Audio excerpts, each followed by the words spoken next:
The Tale of the Thief Who Conspired with a Nobleman's Wife.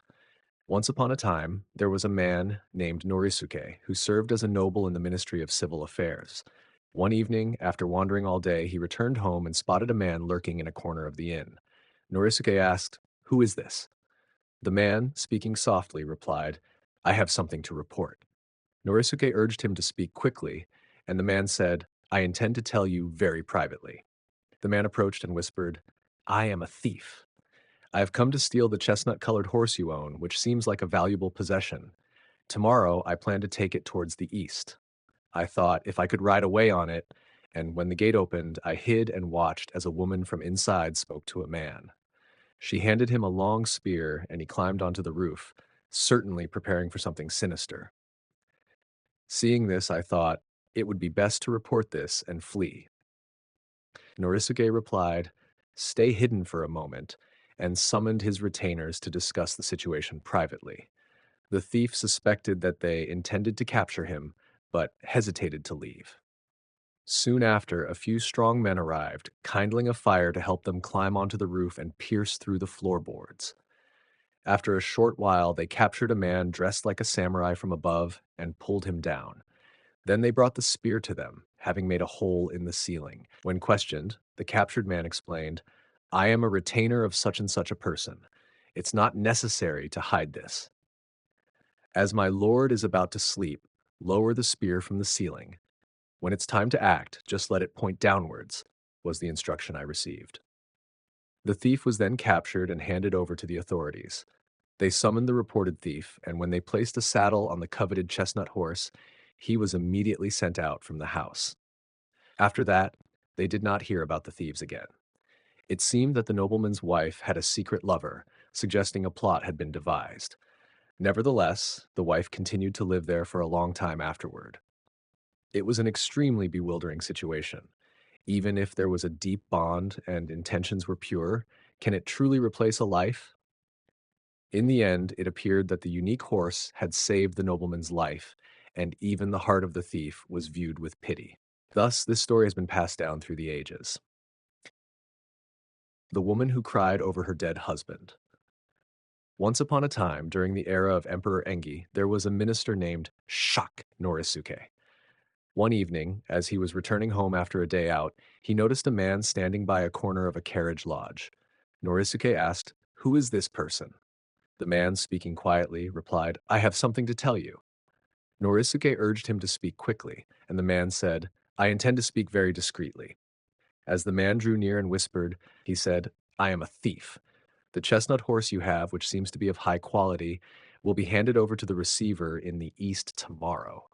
I thought to ride it away, so when the gate was opened, I entered and hid. Inside, I saw a woman emerge who spoke to a man and handed him a long pole, which he then used to climb onto the roof. They seemed to be plotting something. Since I realized this was suspicious, I thought I should report this and flee." Norisuke instructed him to hide for a moment and then called his retainers. The man thought, "Are they planning to arrest me?" However, he could not escape, and strong men soon arrived. They immediately lit a fire, climbed onto the roof, and removed a water-damaged garment belonging to a servant from the ceiling.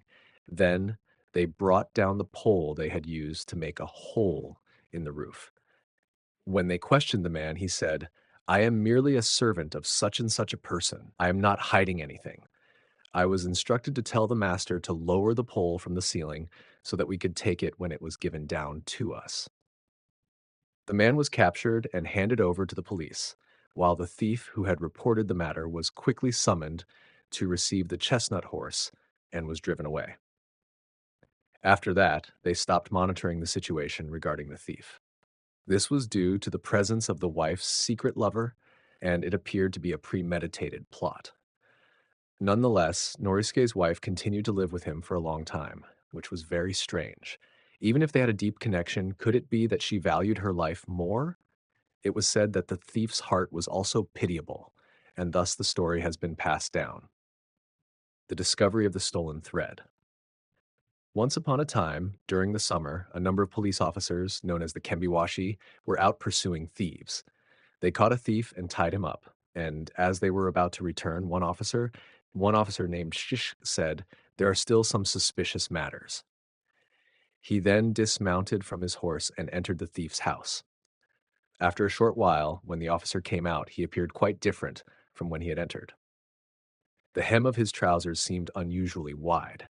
The other officers, noticing this, exchanged glances and thought, "This is strange." Before the first officer had entered the house, a man who seemed to be associated with the thief had come out, and they whispered together, making the others suspicious. Since the hem of this officer's trousers was so wide, the other officers conspired together, saying, "This is quite unacceptable. If this matter does not come to light, it will be a disgrace for us. We must investigate this officer's outfit." They plotted to take the captured thief to the riverbank for questioning. After questioning the thief there, they prepared to return. One officer suggested, "Let's cool off in the water," to which the others agreed, saying, "That sounds good." They all dismounted from their horses and began to loosen their clothing. The officer with the wide trousers saw this and thought, "This should not happen again. It's not proper. It seems like something a servant would do at the river. This is strange." And he plotted to loosen his own outfit without them noticing, trying to maintain his anger.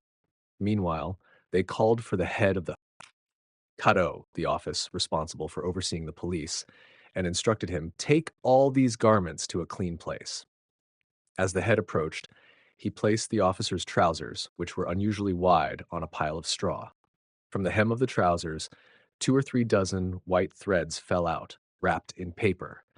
The officers saw this and exclaimed, "What is this?" They gathered around, confused, and the officer with the wide trousers turned pale as he stood there, looking as if he did not belong there. Although the others were suspicious, they valued the threads and hurriedly donned their garments, mounted their horses, and fled in different directions. One officer, whose face was strained with anxiety, rode away in haste. Thus, the head of the Kado picked up the threads and handed them to the officer's retainers, who also looked as if they had nothing to do with the matter. After they had been released, the officers whispered to each other, "We did not end up in trouble, so it's not a disgrace to be caught stealing with him. Such matters can happen," and they quietly laughed among themselves. Reflecting on this incident, it seemed that the officer was indeed quite foolish. Even if he desired something greatly, he should have known that such a pursuit would lead to revealing the threads. It was indeed a strange occurrence. Therefore, the other officers, feeling regretful, tried to keep it a secret, but it naturally became known, and thus the story has been passed down. Title: The Bell Thief of Koya Temple.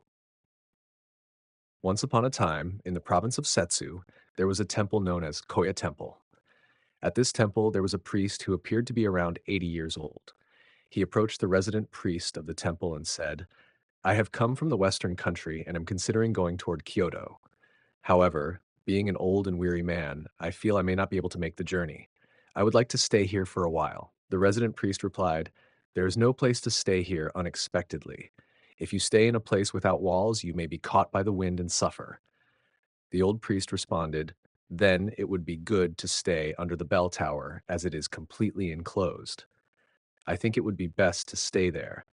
The resident priest said, That is a good place. If you sit there, you may even strike the bell, which is fortunate."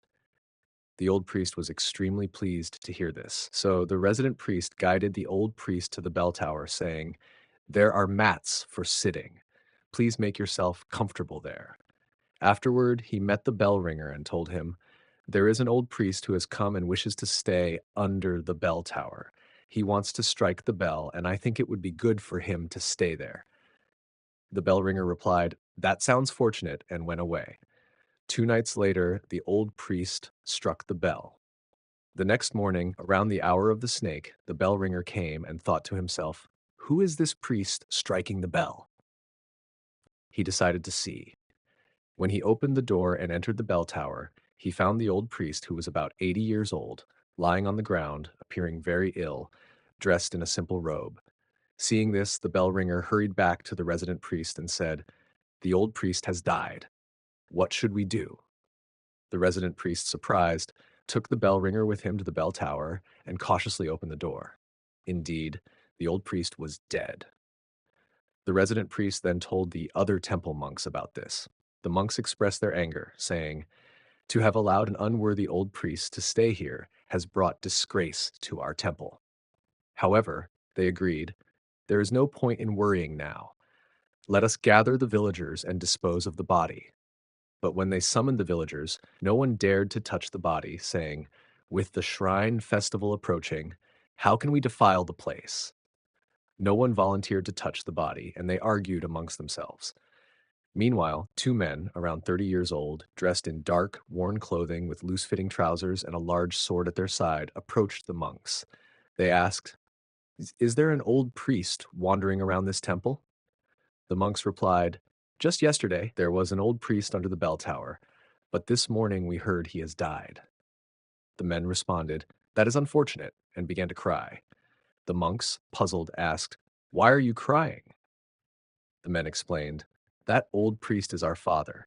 He became so frail and despaired over not having a grave that he decided to run away and ended up dying. We live in Akashi in Harima province. After losing him for a day, we searched for him until we found him. We are not of high status, yet we have many acquaintances, over 40 in number.